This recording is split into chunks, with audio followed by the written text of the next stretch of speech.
Welcome to the Festival of Dangerous Ideas podcast.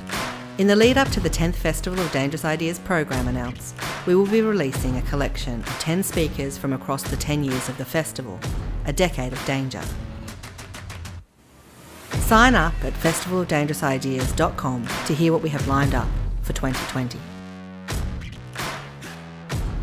Before we highlight our speaker, Evgeny Morozov, let's set your mind back to the internet of 2013.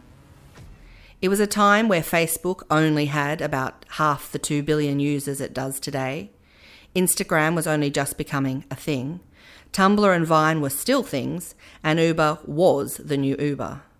Obama had just started his second term, Edward Snowden had only just opened the lid on America's surveillance state, and no one had heard of Cambridge Analytica. It is important to keep that picture in mind as you listen to Evgeny Morozov, technology writer and researcher, because what he outlines in his talk is the world we live in now. Evgeny Morozov's talk at FODI in 2013 remains one that stands the test of time.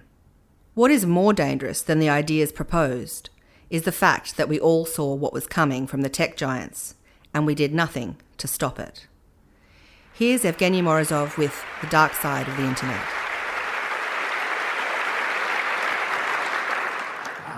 Hi, everyone. It's a pleasure to be here, and it's probably the nicest room that I'll ever talk to.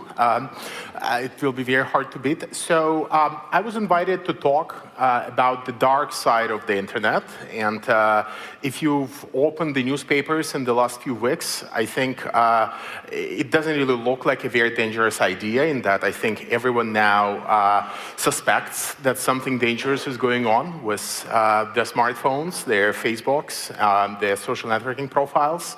So I think it's actually not a very dangerous idea. It's a much more useful, I think, would be to talk about the very idea of the internet and how it affects our thinking and how it affects our narrative and how it makes us miss certain political, economic, and social problems that are facing us, and how we might be missing some of those problems as we frame our debates as being debates about technology or the digital or the internet or social media.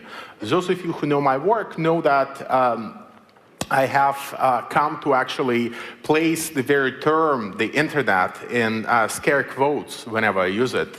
So actually I refuse to speak of the internet, and I have come to refuse to speak of its dark side. Which doesn't mean that bad things aren't happening. It just means that there is no unifying logic that ties all of them together, and that they're all bad and ugly in its own way. So let me start from sort of the utopian angle of things. I come from Belarus, as you might have noticed from my accent or from the introduction, and if you know anything about Belarus, you probably know that it's not the most liberal and democratic society in Europe. It has been ruled by the same dictators for almost 20 years now, and that's a place where I grew up, and from the very early years, I've been frustrated with the lack of democratic change in the country. So when about 10 years ago, everyone began talking about social media, text messages, blogs, wikis, and podcasts, and all those things, I was one of the many people who thought that those tools would be able to promote democratization in a country like Belarus. So I actually spent the first several years of my career being an activist, traveling not just through Belarus, but traveling through the former Soviet Union and working with a lot of people in the opposition, a lot of journalists, a lot of people in NGOs who were also very interested in using digital media and digital tools and social media and what I would now call the internet for democratic change. And I was working with a lot of funders from America, Europe, who were as excited about the potential of these technologies as I was. What I've noticed in the 3 years that I've been doing that work is that we were actually very naive about what these tools can deliver and the ways in which those tools can actually be exploited by the governments who we thought we might be undermining with digital media. What I noticed in 3 years is that the same tools that are being used by activists are also used by governments for propaganda purposes. They are hiring and training and paying bloggers to go online and spread their own talking points. They're engaging in surveillance, often by buying technologies from Silicon Valley companies and then deploying them at home. They are engaging in new sorts of cyber attacks, again, to crack down on freedom of expression. Basically, what I saw was that we in the West were very naive about the power of these technologies. And we were naive not because we have overestimated what technology could deliver, but we partly didn't notice that all of these technologies and all of these tools were operated in part by private companies, by Silicon Valley, who have their own particular political and economic agendas. Very often those agendas diverge from those of activists.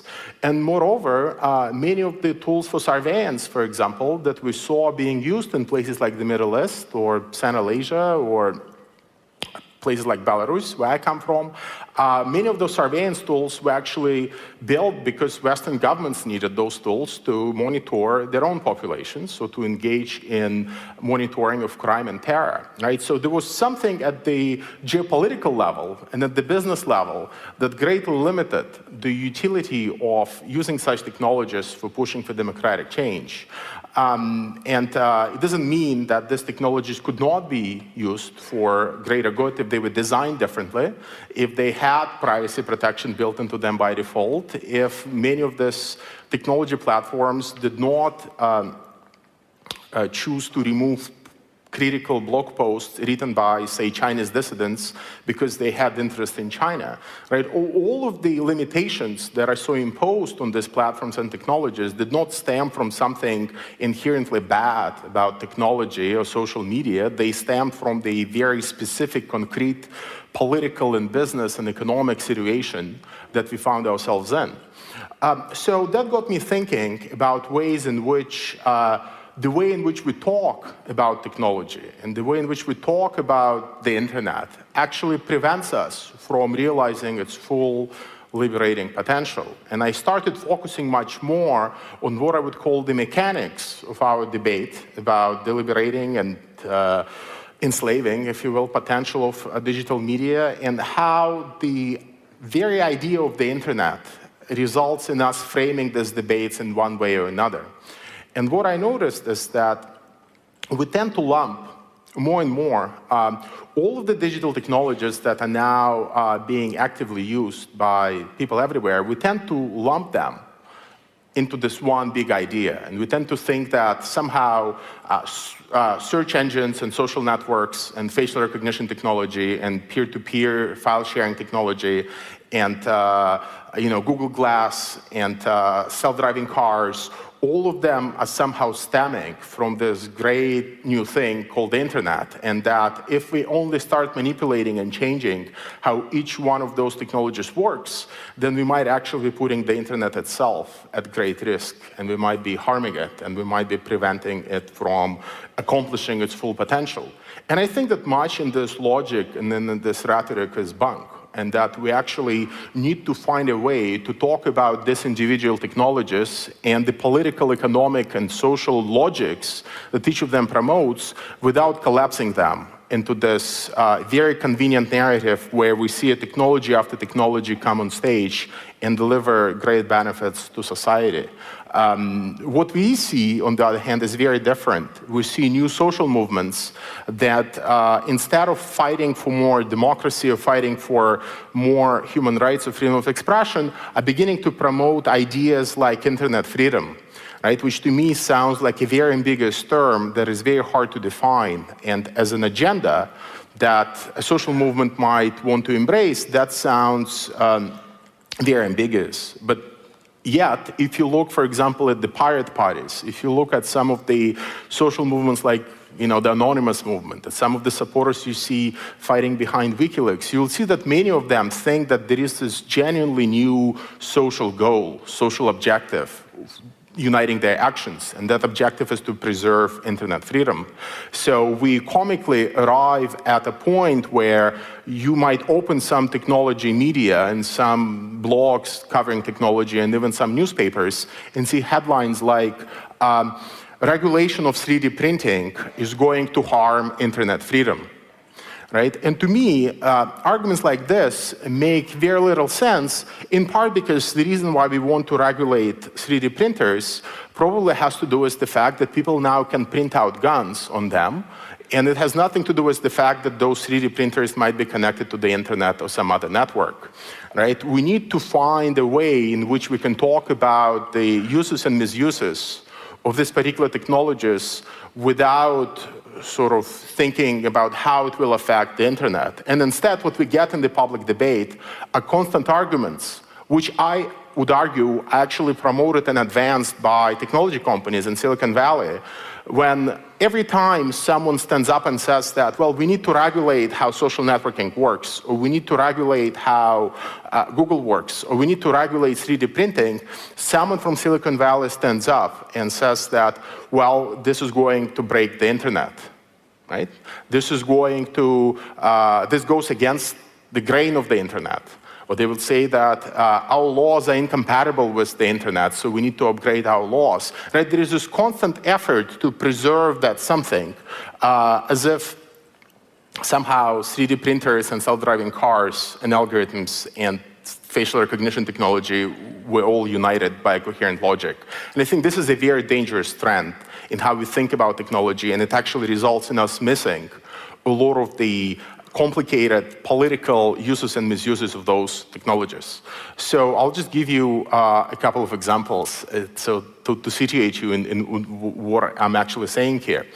Part of my job as a thinker is to show that there are actually very specific trends happening in society which have to do with politics, which have to do with economics, which have to do with broader structural transformations in how our societies work. And if you look at some of them from the perspective where I stand, they have to do with the fact that our budgets for supporting public institutions are shrinking. We are introducing more and more measures to quantify the performance of such institutions. We are encouraging citizens to take matters into their own hands and start solving problems on their own. We are trying to gather more and more statistical information about how various programs perform, and we are trying to shift to a model where we're actually trying to preempt problems before they happen, rather than let them happen and then deal with the consequences. Those are all sort of broader political, economic transformations that I think are happening in society. And if you start with that picture, and if you start then analyzing specific developments in a field like health, or in a field like crime, what you would see there is that, well, in a field like health, you would see that thanks in part to manipulation by big pharmaceutical companies, we are encouraged to actually search for more and more symptoms, and we are encouraged to take more and more preemptive steps, and we are encouraged to buy more and more drugs in order to stay healthy, right? So at this point, if you're not feeling that something is, hurting you, that's a problem in itself that you probably need to go and do a checkup, right? That's not how we thought about disease 50 years ago. That's a structural change in how a notion of disease has evolved over the 50 years, partly influenced, I would argue, by big pharmaceutical companies. So once you accept that premise, you can clearly see that an introduction of an app on your smartphone, which would allow you to monitor your health on a daily basis or on an hourly basis, will result in you probably monitoring yourself even more, buying more and more drugs, and preempting more and more diseases, right? So to analyze something like a self-tracker or self-tracking technology, which a lot of people in Silicon Valley and outside are now promoting, what you need to understand is not something inherent to sensors or mobile phones or apps. You need to understand the context in which these technologies are being put, and to let us monitor our health, and what are then the monetary implications stemming from this for pharmaceutical companies, investors, and anyone else, right? And the argument I would make is that the reason why a lot of people in the pharmaceutical industry are so excited about smartphones has to do with the fact that they see it as a way to expand the market and expand how much drugs they're selling. It has nothing to do with smartphones being bad or good, or apps being bad or good. It has everything to do with the existing context and the way in which this industry has a lot of power in defining how we think about health. You can also apply the same logic then to crime and think about how we now have come to address an issue like crime prevention. There is a lot of excitement in America, but also in Europe, about an idea like predictive policing, for example.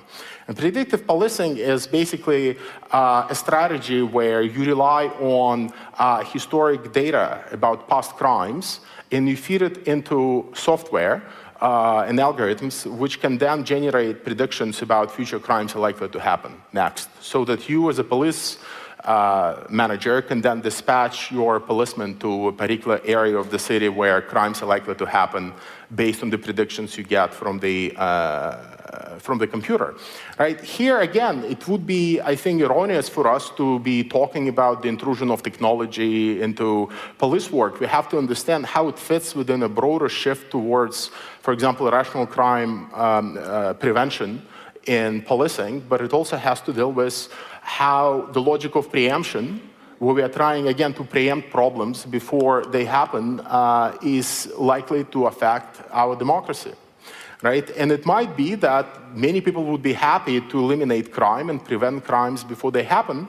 And it's arguable that now that everyone carries smartphones, we generate a lot of data, and we do have the capacity to record more and more information about what's happening and to analyze it on the spot, and to perhaps even have smart environments that can analyze who you are and how likely you are to commit a crime, and then prevent you, for example, from entering a certain room or entering a certain part of the city. I mean, all of that is already possible, in part because environments, including built environments, have sensors built in them, and they can interconnect with your cell phones, they can interconnect with CCTV cameras, which can recognize your face, and there are new ways to control who gets in, who gets out. All of that is already happening, right? But again, we have to attack the system not because sensors are being used and not because algorithms are being used. We have to attack it because what it might mean for democracy, what it might mean for how we will be revising our norms, right? It might be that if you start banning certain crimes, and not banning, but preventing them, right? This is the crucial distinction here. That once you make crime impossible or less likely, certain crimes do not happen, right? And as they do not happen, we no longer have the debate about them, right? And as we no longer have a debate around them, they are not brought to courts, media don't write about them, so we are actually losing a very important channel for revising our norms, right? It used to be that a lot of things that we would now find completely acceptable were actually illegal 50 or 70 or 100 years ago, right? It might be that if we would always be engaging in such preemptive attempts, we would actually never get a chance to have a proper, robust debate about all sorts of things, whether it's slavery or whether it's many other activities that used to be not slavery but discrimination, for example, of black people in America, right? It might be that if Rosa Parks was riding a smart bus today, she would actually never get on it because a facial recognition camera would be able to see that she presents a threat, right? And as I'm not saying that, of course, she wouldn't find another outlet, and of course you can argue that there would always be a way in which dissidents will find outlets for dissent, but for me what's interesting is how it affects the structural conditions, right, for the emergence of dissent, for the emergence of dangerous ideas, and for how those ideas actually propagate through society. And it might be that as we rely on smart technologies, as we rely on sensors, we would actually be losing a very important channel for introducing some of those dissenting ideas to how we think.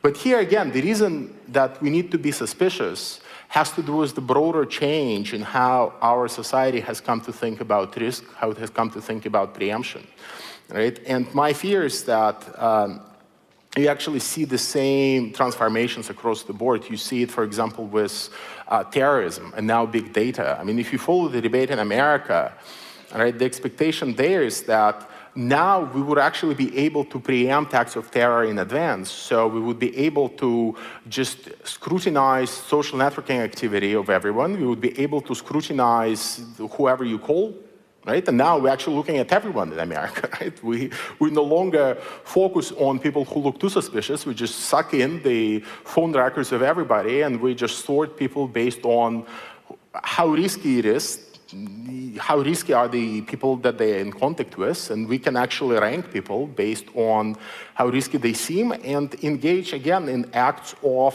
preempting terror. And of course, for many people, that would be a good thing, because you would be avoiding a lot of unnecessary tragedy and blood and the spilling and whatnot. But you have to understand, right, that with this ability to preempt things, we, again, are losing something, and it might be that we no longer actually talk about why terror happens. And if you even look at America, right, I would argue that there is actually less and less debate about how American foreign policy, for example, might actually be responsible for some of the acts of terror. We're no longer talking about how the use of drones in Yemen might actually be radicalizing Yemeni kids to engage in acts of terror. What we're talking about is how we can actually identify those kids before they blow up buildings in America, right? And I think that there is something very dangerous happening here. And what's happening here is that, again, we are no longer interested in thinking about structural causes of the problems.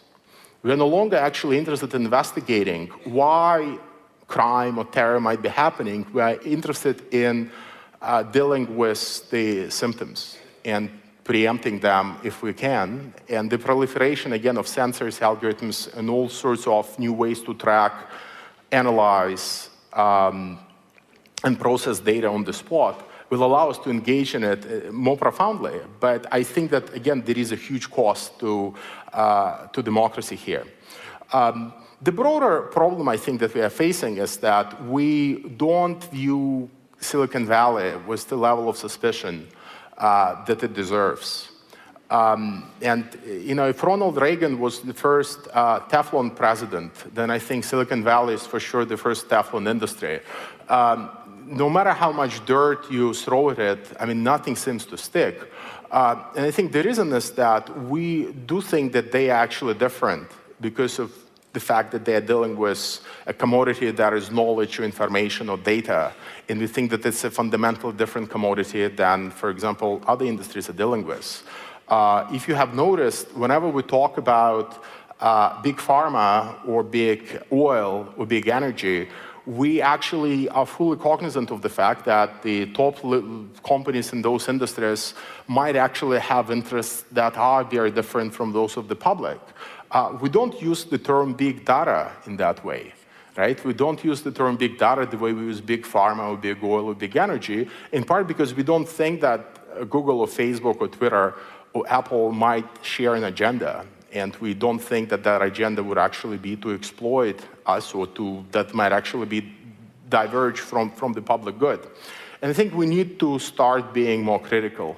I think we have to stop playing on the same playing field as these companies want us to play on. And the playing field that they want us to stay on is to keep the debate about the internet and the digital and technology solely within its own limits. So they do want to talk about the digital technology and the internet, and they don't want to talk about politics and economics, right? That's why every time you go and you try to argue and accuse Silicon Valley of having an economic agenda or political agenda, they would just laugh at you and tell you that, well, you're just a Luddite and you just don't like technology, and you don't like technology, and that means that whatever criticism you make of their effect on how we think about policymaking, or how we think about terrorism, or how we think about education, all of them can be dismissed because what you're ultimately critical of is technology and not the political and social consequences that the intrusion of Silicon Valley into those industries will cause. And if you have noticed, the fact that everything now revolves around information in one way or another means that technology companies in Silicon Valley become crucial and essential to virtually every single field of life. You can see them already in education. You can see them in art. You can see them making films. I mean, just this weekend, there was an article in the Wall Street Journal about Amazon seeking to use all of the data that it has gathered from its users, including in its Amazon Prime program, to start making films. And they are already making films, right? And you can see that they will be everywhere. Google is making cars. Google is making Google Glasses. Google is present in one way or another in education, in books. All of this, again, think about predictive policing. It might not be Google or Amazon, but there are a bunch of startups in Silicon Valley who are essentially building software that will then power those predictive policing systems. You will see that technology industry, in one way or another, will be crucial to the future of virtually every single industry. Right? And they will be competing in virtually every single industry, and they will be doing things very differently. So if you think about Amazon's foray into filmmaking, Amazon very clearly states that, well, we don't actually care about taste-making, we don't actually care about anything else but data. We want to see what our users want, and we want to give them exactly the film that they want. Right? And you might say that this is a perfectly reasonable approach, but it might be that something in our culture will actually be lost as we move and completely transition to this new formats. Right? And Amazon, of course, will tell you that it's all about data, it's all about knowledge, it's all about knowing our customers.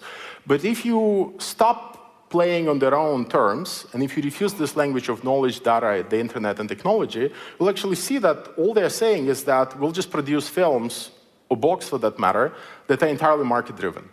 Right? That all we care about is to get as much feedback as we can from the market, produce products that are assured of getting some success because people have already indicated that they're interested, and then just giving people what has the highest degree of success or highest chance of success, right? And you might argue that this is how publishing always worked and this is how filmmaking always worked. I don't buy that argument, in part because I think this is a very simplistic take and perspective on how we used to do things in the pre-Amazon and pre-Google world, where it might be that the publishing house would take a risk on an author and they'll publish 10 books, out of which only one might actually pay for the other 9, but we will have 10 ideas instead of 1.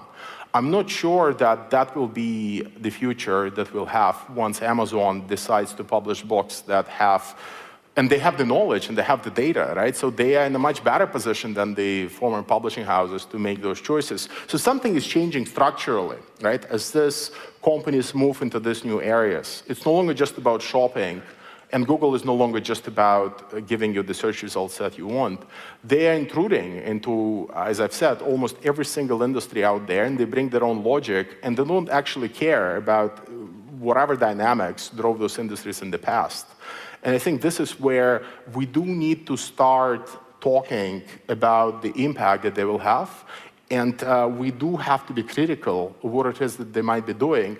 But we don't have to be critical about the fact that they are using technology. We have to be critical about the fact that they are companies with a very ruthless, profit-focused agenda, and that they do not share the culture of many of those industries, and that they might actually be introducing the levels of control in many of these industries or fields that didn't exist there before. Just think about the massive open online courses, or MOOCs, again, which is a very big topic in America, in Europe, and probably in Australia as well. If you follow this debate closely, you'll see that a lot of these private companies, which now partner with universities to produce these online courses, essentially they need to find a way to issue diplomas, right? Because no one goes to school and people do it virtually. It's very hard to actually verify that the student who registers is the student who takes the exam.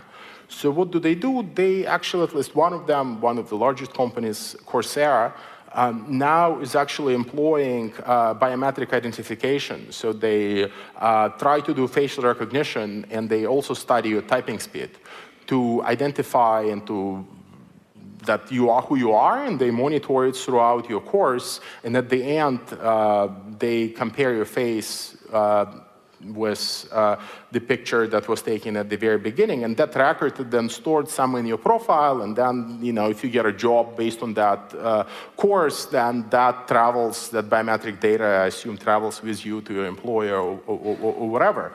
It's going to be a very different type of education from the one we had before, where universities had open door policies, right? Where you actually didn't have to go through a facial recognition check, and you didn't have to submit to analysis of your typing speed to come and listen to a lecture, right? So there are structural changes in fields that we barely notice, right? And it's going to be the same with technologies like self-driving cars and whatnot. They will have surveillance powers, and they will have the ability to track everywhere you go, and they will have the ability to then store that data somewhere on a Google server, and then, of course, we will discover that FBI, or National Security Agency, now can monitor wherever you go without actually installing any extra trackers on your car, because your car already has trackers because it's a self-driving car, right? And that's the kind of structural change in how we live that is very easy to miss as we just focus on the great emancipatory and enabling and empowering potential of many of these technologies,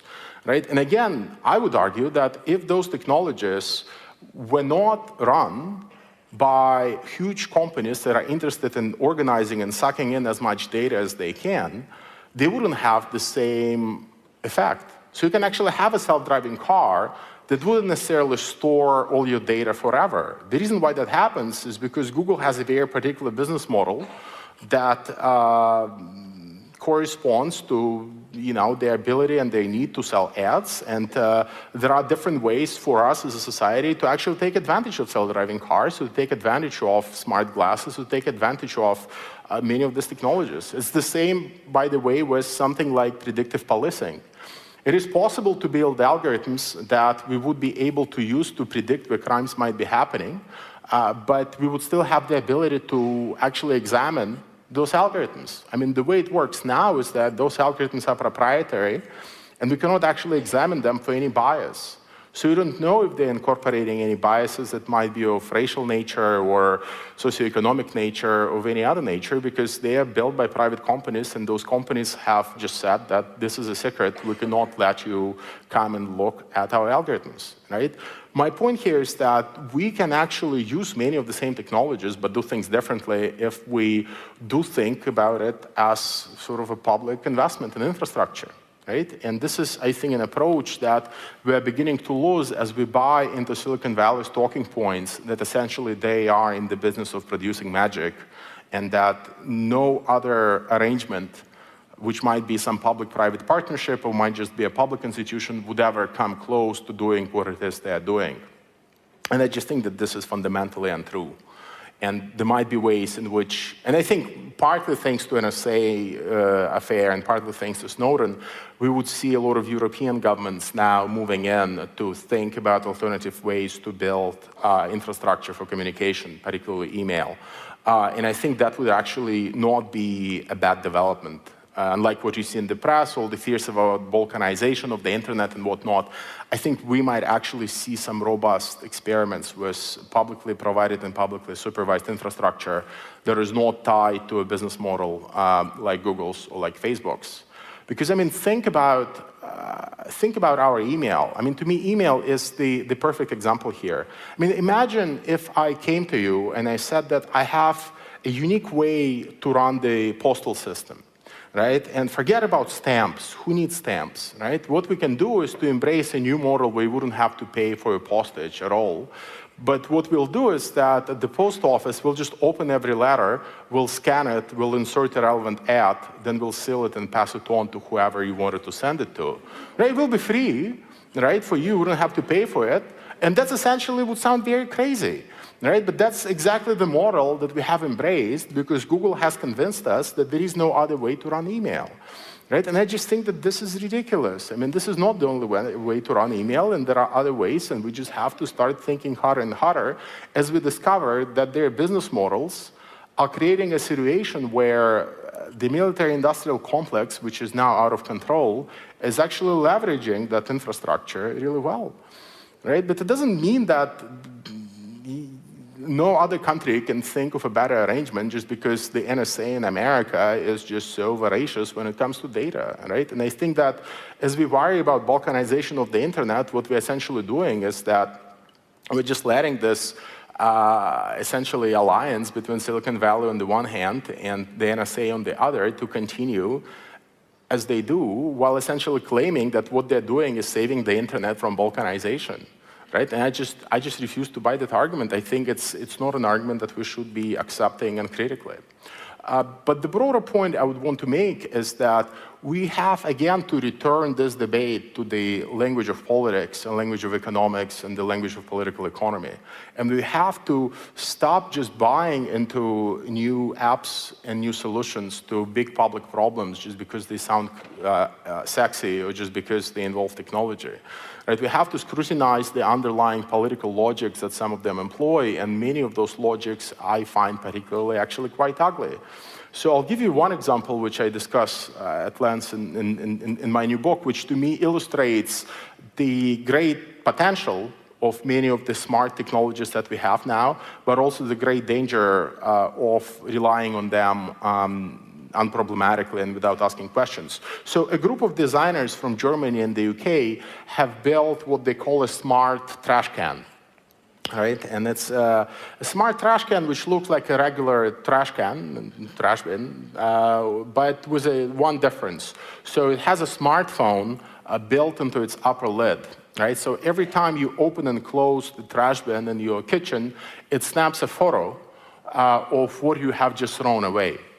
Right? And what happens with that photo is that that photo is then being uploaded to a site run by Amazon called The Mechanical Turk, where volunteers are paid to analyze and do different tasks. And in this case, they analyze your picture to see if you are recycling things correctly. Right? And if you are recycling things correctly, you are then assigned a couple of points. And that picture, along with the points you have just earned, goes to a Facebook profile where essentially you're competing against other households who have the same trash can installed in their kitchen. Right? So whoever wins most points at the end of the week then gets a prize. Right? And you can then convert your points into whatever fancy prize that you want. Right? You might think that this is silly, you might think that this is a nice art project aimed at revealing just how everything now has a sensor and can be used for surveillance, but it's actually a serious initiative built by people who are very concerned about environment and who are very concerned about saving the planet.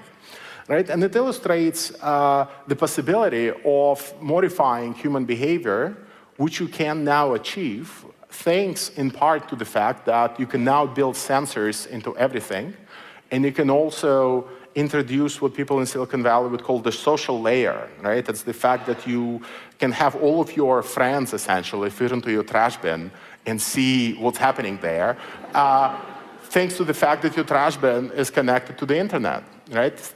Because of those two trends, the fact that you can have a sensor built into any artifact, and because you can now have the social layer into almost anything, new types of social motivation and social behavior become possible, right? And what's interesting here is that essentially, if you think about the motivation for recycling, right, here you are entering a very interesting choice, because essentially, if you're being asked to recycle because you can collect points, right, you are being appealed to in a very different register than you normally appear to when you are being asked to recycle. Now you're being appealed to essentially as a consumer who is interested in collecting points and then converting those points into something else. And you're not being appealed to as a citizen who is concerned about saving the planet or doing your share or doing your duty or what have you, right? It's a very different motivation, it's a very different logic, and it might be that that logic will be more effective, right? The points logic, the logic that we see in frequent flyer programs, is essentially the same. It's the same type of motivation, right? So the temptation here, I think, for a lot of our technocrats and for a lot of our policymakers is to actually leverage those two trends, to leverage the fact that you can now have sensors into everything, and to leverage the fact that you can now get people to do things for reasons that don't necessarily have to do with politics or morality or thinking about how they relate to others, right? And I think the greatest fear is that those schemes would actually work, right? And that we would end up with people who are prepared to do things that matter and to do the right thing without necessarily grasping why it is the right thing, right? And my politics is such that I think it actually matters so that people don't only do the right thing, but they do the right thing for the right reasons, right? And it might be that the fact that now you can have these new types of social incentives built into virtually everything, you will be bypassing that political and moral register altogether and just operating at the level of consumerism and essentially getting people to do things because it appeals to their self-interest. And it might be that it will be more effective. I'm just saying that if you follow the discourse about this issue in Silicon Valley, there is a buzzword for this, and people in Silicon Valley would call the strategy I have just described, they would call it gamification, right? And it's this idea that you can essentially turn everything into some kind of a game precisely because there is a sensor and internet connectivity ubiquitously present everywhere, and you can actually leverage it. And it's the same with sensors. I mean, if you follow closely the debate about smart technologies, you'll see that there are all sorts of smart objects out there which tend to aspire at least to change our behavior. You have smart forks which have sensors which basically monitor how fast you are eating, and if you're eating too fast, they will start vibrating to tell you that you need to slow down. Right? You have smart shoes, which again can alert you when they're about to get worn down. I mean, you have smart umbrellas, which can connect to the internet and monitor the weather, and they will flash a blue light to tell you that you have to take the umbrella when you go outside. Right?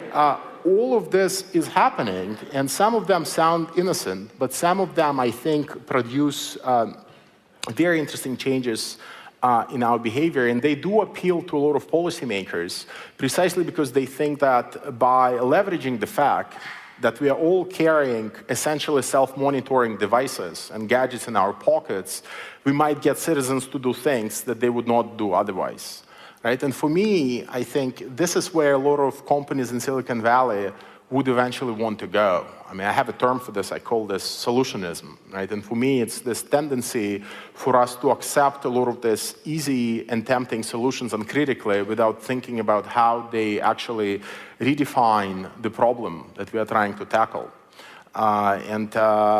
You can see it very clearly at work in Google, for example. So Google relies on the same logic.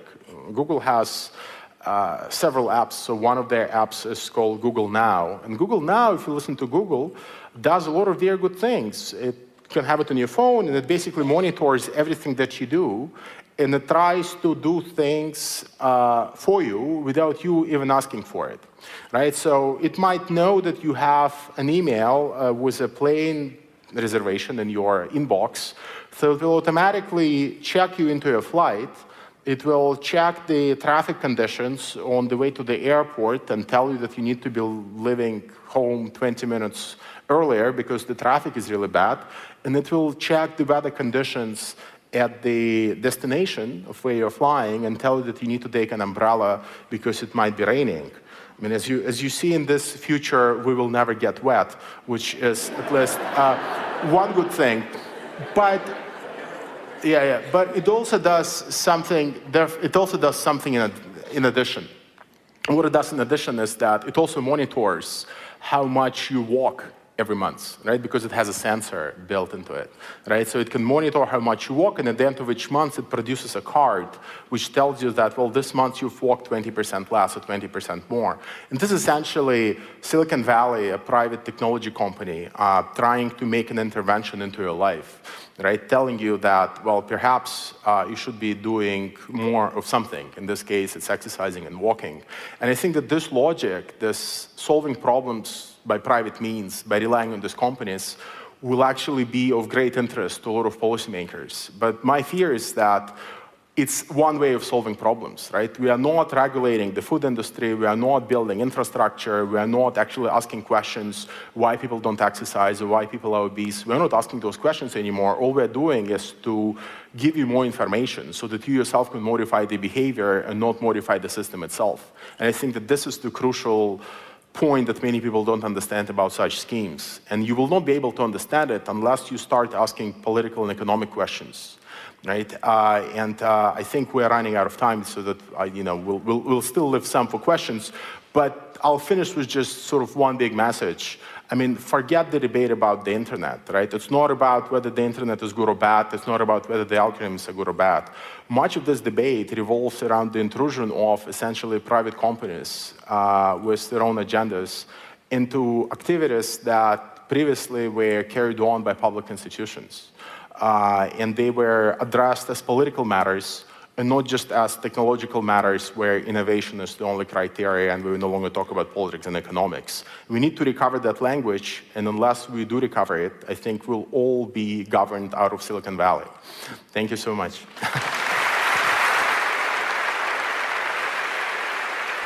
This talk was recorded at the Sydney Opera House in 2013 and was presented by the Sydney Opera House and the Ethics Centre.